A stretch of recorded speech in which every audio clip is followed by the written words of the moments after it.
Hello and welcome to module number 4, how to operate a P3O. We would also be looking into tools and techniques. The syllabus areas that we would be covering in this particular module would include the following. We would examine the factors involved in complexity modeling, the key questions for selecting and developing a tool, developing a tools requirements document for a PPM solution.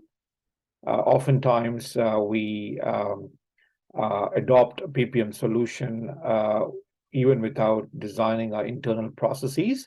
It's always a good idea to have a good maturity on the processes in-house and then use a tool to bring about greater efficiencies in processes. We're going to examine some of the key questions for selecting and developing a tools requirement document.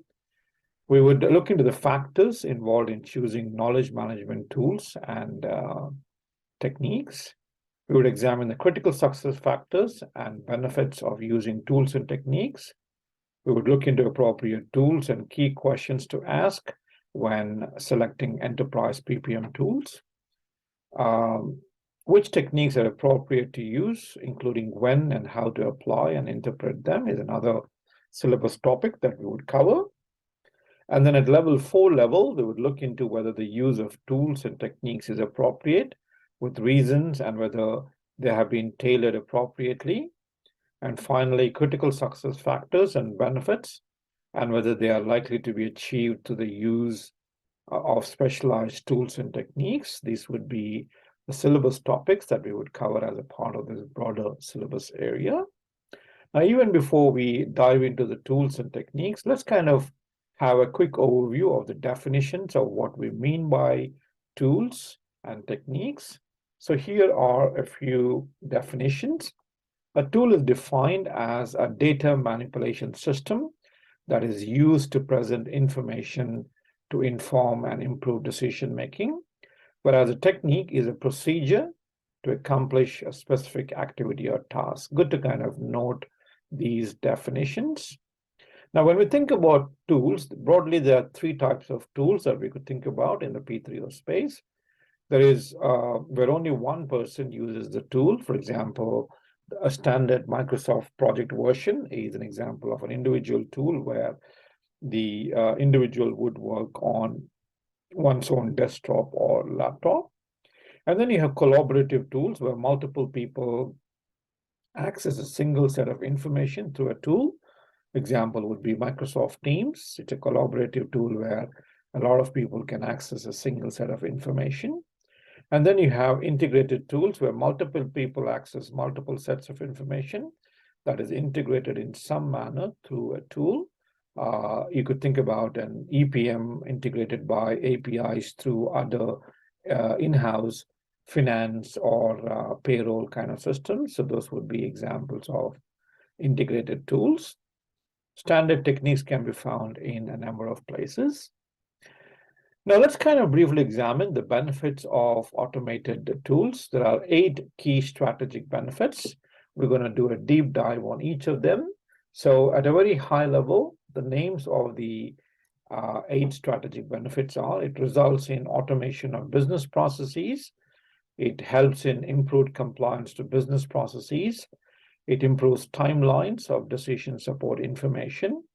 It improves quality of decision support information, improves decision-making, improves management across geography, improves competencies of the staff, and finally, rationalization of legacy systems. So these are some of the strategic benefits. Let's kind of do a deep dive. Let's start off with the first one, automation of business processes. Now, as a result of this particular benefit, it might help in reducing staff requirements to operate P3O functions and services. Well, a lot of the human interface would be done away with. The tool would, to a large extent, take care of the business processes. Reduces the overhead on project delivery teams for P3O business process requirements. Eliminates or reduces the need for manual data collection. Sometimes this could be requiring multiple people working on collecting data. So when you have automated processes in place. It eliminates or reduces the need for manual data collection, amalgamation, printing, and distribution. So these are the associated benefits of automation of business processes. Let's look into the second one, improved compliance to business processes. Automation of workflows, approvals, and governance mechanisms is an associated benefit. It helps in integration of business processes with organization components and information flows for the P3O business model. The third benefit is improved timelines to decision support information. Now, automation can help in reduced cycle times for collecting decision support information. It helps in improved response time to potential barriers to successful delivery, provides opportunities for higher project throughput, provides a structured way to gather information. And then benefit number 4, automation helps in improved quality of decision support information, automatic validation of information against embedded corporate or P3O standards, audited business rules around the information compared to manual unaudited processes, reallocation of manual processing time to assess and improve information quality. It helps in structured way to gather information and sets expectations for decision support information requirements. Introducing automated ways of assessing the health of decision support information for centrally stored information are some of the associated benefits pertaining to improved quality of decision support information. Not only this, automation helps in improved decision making. It provides the ability to automate, highlight, and exception views of information, provides a structured way to assess information and make more objective decisions, improves capability to undertake what-if analysis on the decision support information. By the way, what-if is a risk analysis tool. It is the backbone of any decision making processes within organizations. Integration of data into central repositories, providing higher visibility and analysis of cross-project or program information. And then we have benefits 6, 7, and 8 given to us on this particular slide. Benefit number 6, it helps in improved management across geography, especially when you kind of have distributed P3O models. An automated tool could improve management across geography. So through connectivity that allows for improvements to collaborate between projects and program team members. It helps in improved staff competencies, skill transfer of structured ways of gathering, analyzing, and reporting information. And finally, benefit number 8 is a rationalization of legacy systems. Integrated P3O tools may allow rationalization of a number of disparate systems. In a lot of organizations, one of the biggest challenges are the number of systems and tools that we use. For example, on the project management front, there could be one of the departments that could be using monday.com. One of the other departments might be using, let's say, Microsoft Project. The third department could be using another cloud-based solution. So one of the benefits of automation is a rationalization of legacy systems.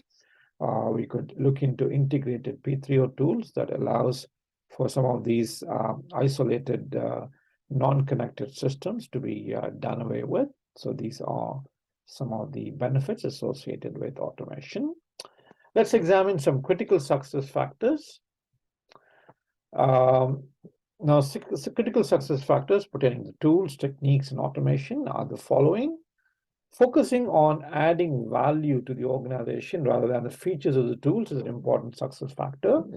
There's always a temptation, to go in for some fancy tools because it has got all the features in the world in the P3M space. But then what features within the tool would actually provide us value would be a good starting point. So good to understand what would add value and then select a tool that would provide that value.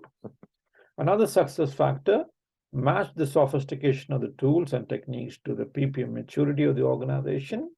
Well, if we have a low level of maturity, it doesn't make any sense to go with a very sophisticated tool. So we got to map the sophistication with the maturity of the organization on the PPM space.